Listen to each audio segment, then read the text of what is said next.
زرداری کا تو کبھی زرداری کے ساتھ مل کے سندھ ہاؤس کے اندر بیٹھا ہوا ہے، لوگوں کی حرام کے پیسے سے لوگوں کو خرید رہا ہے. یہ سب پیش تھا. ہر جگہ محسن نقوی کا نام آتا تھا کہ اس نے سب سے زیادہ کوشش کی اس کانسپریسی کو کامیاب کرنے کے لیے. اور یہ وہ ایکس آرمی چیف کو بھی ملتا تھا جس کی اصل تو ماسٹر مائنڈ وہ تھا. لیکن جتنے بھی پلیئرز اس کے ارد گرد تھے اس میں ایک پلیئر جس کا سب سے زیادہ نام آتا تھا اس کا نام محسن نقوی تھا. تو یہ جس کو زرداری کہتا تھا یہ میرا بیٹا ہے، یعنی زرداری نے اس کو اپنا بیٹا بنایا ہوا تھا. اب یہ سوچ لیں کہ اس کا کیریکٹر کیا ہوگا کہ زرداری جیسا آدمی جو انٹرنیشنلی ساری دنیا زرداری کو جانتی ہے کہ کرپٹ ترین آدمی ہے، اس کے اوپر کتابوں کے اندر انٹرنیشنلی کتابوں میں زرداری کا چوری کا ذکر ہے. آج سے 30-35 سال پہلے اس کو مسٹر 10% باہر کی دنیا میں کہنا شروع ہوا، اس کا نام رکھا گیا. اس کے اوپر مضمون نکلے ہوئے ہیں اخباروں کے اندر اس کی چوری کے اوپر. اس زرداری جس کو اصل میں نیب میں جیل میں ڈالنا چاہیے تھا اور جیل میں گیا اور بچایا گیا، ہمیں سب کو پتا ہے کہ NRO 2 کی وجہ سے جو جنرل باجوہ نے دیا سب بچ گئے. وہ زرداری اس کو اپنا بیٹا سمجھتا ہے، اور وہ جو بیٹا ہے اس کی کیا اخلاقیات ہوں گی آپ کو پتا ہونا چاہیے کہ 2008 میں اس نے 35 لاکھ روپیہ نیب کو واپس کیا تھا، تسلیم کیا تھا کہ میں نے چوری کی ہے، اس لیے میں 35 لاکھ روپیہ آپ کو نیب کو واپس کر رہا ہوں. یہ وہ آدمی ہے، نہ اس کے اندر وہ اخلاقی معیار ہے، نہ اس کے اندر وہ غیر جانبدارانہ صلاحیت ہے جو کہ ایک کیئر ٹیکر میں آنا چاہیے. اور اس کے بعد اگر کسی کو کوئی شک ہے کہ یہ تحریک انصاف کا بدترین دشمن ہے، اس کی جو چینل 24 کبھی اٹھا کے دیکھ لیں، اس میں مسلسل تحریک انصاف کے خلاف پروپیگنڈا چلتا رہتا ہے. کوئی بھی جانتا ہے، صحافت میں سب جانتے ہیں کہ یہ ہمارا بدترین دشمن ہے، سیاست میں سب جانتے ہیں، اور ہمیں سارا پتا ہے کہ رجیم چینج کے اندر جب ہماری حکومت گرانی تھی اس کا کتنا بڑا ہاتھ تھا. اب اس آدمی کو اگر انہوں نے بنایا ہے اس پنجاب کا کیئر ٹیکر چیف منسٹر، تو اس کا کیا مطلب ہے؟ اس کا مطلب یہ ہے کہ اس کے پیچھے وہ لوگ ہیں جنہوں نے کاٹا ڈالا ہوا ہے عمران خان کے اوپر، جنہوں نے فیصلہ کیا ہے کہ عمران خان اب کامیاب نہیں ہوگا. وہ لوگ جن کو ابھی تک میں پھر سے کہتا ہوں نہ تاریخ کا پتہ ہے، نہ ان کو سیاست کی سمجھ ہے، نہ ان کو پتہ ہے کہ کاٹا مار کے اس ملک کو کتنا بڑا نقصان کیا گیا ہے ہماری تاریخ میں. میں یاد کرانا چاہتا ہوں کہ مجیب الرحمان کے اوپر کاٹا ڈالا گیا تھا، ملک ٹوٹ گیا. جب پیپلز پارٹی پہ ذوالفقار علی بھٹو پہ کاٹا ڈالا گیا اور اس کی پیپلز پارٹی پہ، تو خاص طور پہ کراچی میں MQM بنائی گئی. اس کا کراچی کے اوپر کتنا نقصان ہوا آپ اندازہ ہی نہیں لگا سکتے. کہ دبئی شاید اتنا اس وقت جب ابھر رہا تھا تو کراچی سے لوگوں نے جو انتشار ہوا تھا کراچی، انہوں نے دبئی میں جا کے کاروبار شروع کیے تھے. اور پھر وہی MQM کے اوپر جب کاٹا لگایا تو حقیقی بنا دی. پھر جو آج بلوچستان میں ابھی تک وہ آگ نہیں بجھی جو کہ نواب اکبر بگٹی کے اوپر کاٹا لگایا گیا. یہ جو سیاستدانوں کے اوپر کاٹا لگایا جاتا ہے، یہ ملک نے بڑی بھاری قیمت ادا کی ہے. اور یہ بند کمروں میں جن لوگوں کو سمجھ نہیں ہے وہ جب لگاتے ہیں تو یہ ملک نقصان اس کا اٹھاتا ہے. اب عمران خان کے اوپر فیصلہ ہو گیا کاٹا لگانا. کاٹا لگانے کا یہ سامنے اب آ گیا محسن نقوی. محسن نقوی نے اب کرنا کیا ہے، یہ میں ابھی آپ کے سامنے پیشن گوئی کر رہا ہوں، کیونکہ یہ اتنے بیوقوف لوگ ہیں جو یہ کرتے ہیں کہ ان کو یہ نہیں پتا کہ ساروں کو ان کے پلان کا پتہ چل جاتا ہے پہلے سے کہ یہ کیا کرنے جا رہے ہیں. یہ کیا کرنے جا رہے ہیں، یہ پہلے یہ اب آ گیا محسن نقوی. یہ اب وہ سارے وہ لوگوں کو لے کے آئے گا، پولیس والوں کو اور بیوروکریٹس کو جو ہمارے سخت مخالف ہیں. جن لوگوں کو یہاں پاور دی جائے گی بیوروکریسی میں اور پولیس میں جن کا 1 پوائنٹ ایجنڈا ہوگا کہ تحریک انصاف کو اب کیسے دبا رہا ہے. سارا پولنگ سٹیشن الیکشن کا سٹاف ہوگا, وہ چن چن کے لگایا جائے گا کہ دھاندلی کیسے دھاندلی کر کے تحریک انصاف کو ہرانا ہے. ان کو خوف آیا ہوا ہے, پتہ ہے ان کو کہ اس وقت تحریک انصاف کی مقبولیت پاکستان میں کیا ہے, اور ان کو پتہ ہے کہ یہ الیکشن کے ذریعے اب ہمیں ہرا نہیں سکتے, اس لیے الیکشن کروانا نہیں چاہتے, الیکشن کو ڈیلے کرتے رہیں گے. اور کوشش ان کی اب تک یہی رہی ہے کہ کسی نہ کسی طرح اس کو ڈیلے کریں. لیکن اگر جب بھی الیکشن ہوگا تو انہوں نے, جب سارے امپائر بھی اپنے ہوں گے, سٹاف بھی اپنا ہوگا, ہر چیز الیکشن کمیشن تو پہلے ان کی ہے, تو جب یہ پورا جب تک جیت نہیں سکیں گے یہ الیکشن نہیں ہونے دیں گے. اور کیسز ہوں گے, عمران خان کو ڈسکوالیفائی کرو, اس کو جیل میں ڈالو, پی ٹی آئی کے لوگوں کو جو لیڈرز ہیں ان کے اوپر کیسز کرو, ان کو الجھا دو, ورکرز کو پکڑو اندر ڈالو, ایف آئی آر کرو. یہ بالکل جو زرداری کا جو فارمولا سندھ کے اوپر جو کنٹرول کر کے بیٹھا ہوا ہے وہ ایسے ہی ہے. کوئی اس کی زرداری کی پبلک میں, یہ ڈرتا ہے پبلک میں جاتے ہوئے. اس کی پیپلز پارٹی کی یہ مقبولیت ہے کہ سیلاب کے دنوں میں لوگوں کے سامنے نہیں نکل سکتے تھے اور ابھی بھی نہیں نکل سکتے. لیکن ان کا کام یہ ہے کہ پیسہ چلاؤ, خوف, ہراساں, ایف آئی آر, ونڈو سے لوگوں کو ڈراؤ, اور پھر کھل کے دھاندلی کرو, اور کوئی ان کو پوچھنے والا نہیں کیونکہ الیکشن کمیشنر ان کے اپنے لوگ بیٹھے ہوئے ہیں. تو یہ بھی اب کراچی کا جو جس طرح کا الیکشن کروایا گیا, یہ ان کی کوشش ہے کہ یہ اب سب کچھ کنٹرول کر کے اپنا الیکشن کروائیں گے. میں ویسے آپ کو بتا دوں, ہم نے پوری اپنی کوشش کی. ہم نے یہ کوشش کی کہ ہمارا ملک مشکل, جب ہماری گورنمنٹ گرائی گئی تو ہم نے کوشش کی کہ ہم ہر طرح اپنے ملک میں انتشار نہ ہونے دیں. ہم نے آئین کے بیچ پہ رہ کے سب کچھ کیا. ہم نے آئین کے بیچ پہ رہ کے اپنی ساری جتنے جلسے جلوس کیے, ہمارے کوئی 65 سے زیادہ جلسے میں نے کیے, اور پاکستان کی تاریخ میں سب سے بڑے جلسے ہوئے. پرامن رہے, کبھی اتنی بڑی پبلک نہیں نکلی, لیکن ہم نے کسی قسم کا انتشار نہیں ہونے دیا. 2 دفعہ ہم نے مارچز کی, لانگ مارچ. ایک دفعہ 25 مئی کو انہوں نے ہمارے اوپر شدید ظلم کیا, اور ہمیں ہے کہ اب خوف ہے کہ ابھی وہی لوگوں کو جنہوں نے ظلم کیا تھا ان کو پھر واپس پنجاب میں لے کے آئیں گے.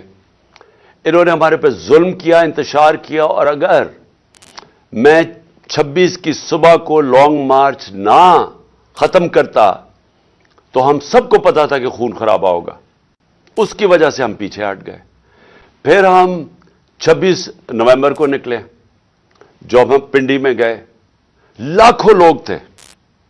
اب صرف اور صرف یہ کرنا تھا کہ ہم اسلام آباد کی طرف نکل جاتے تو انتشار شروع ہو جانا تھا. گورنمنٹ سنبھال ہی نہیں سکتی تھی اتنی پبلک کو. لیکن ہم نے فیصلہ کیا کہ ہم صرف اپنے آئین اور قانون کے بیچ میں رہیں گے, کوئی انتشار نہ پاکستان میں پھیلے. اس کے بعد اپنی گورنمنٹس ہم نے گرائی.